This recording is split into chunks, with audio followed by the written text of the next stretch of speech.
Monsieur Cinéma pour les uns, Magic Tchernia pour les autres, surtout son ami Arthur. Pierre Tchernia a consacré sa vie au petit et au grand écran.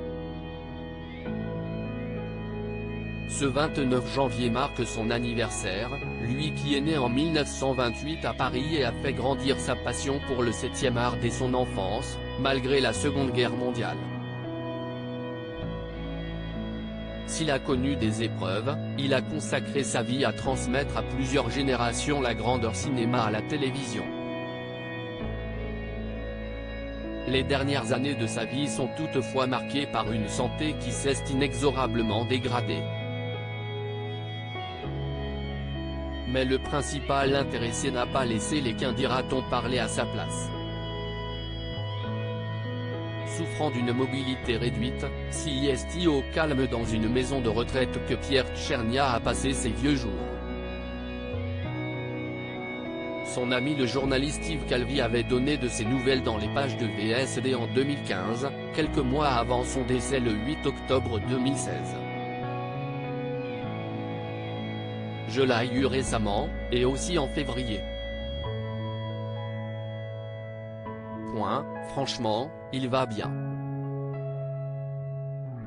Sauf qu'il n'a plus de mobilité et c'est ce qui le ronge le plus.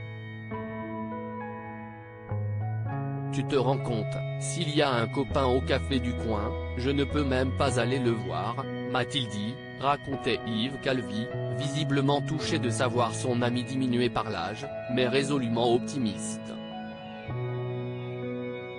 J'aspire simplement, désormais, au calme des déclarations qui succèdent à celles que Pierre Tchernia avait lui-même faites en octobre 2013 après un article d'ici Paris le disant très diminué, face à de multiples citations d'articles de presse, et aux diverses réactions qu'elle entraîne. Je souhaite faire savoir que je suis extrêmement touché de la sollicitude du public. Contrairement à ce qui est parfois rapporté, je ne suis en aucun cas abandonné mais, au contraire, très entouré par ma famille et mes proches. À près de 86 ans, j'aspire simplement, désormais, au calme et au respect de mon intimité. C'est pour cette raison que je me tiens éloigné des médias.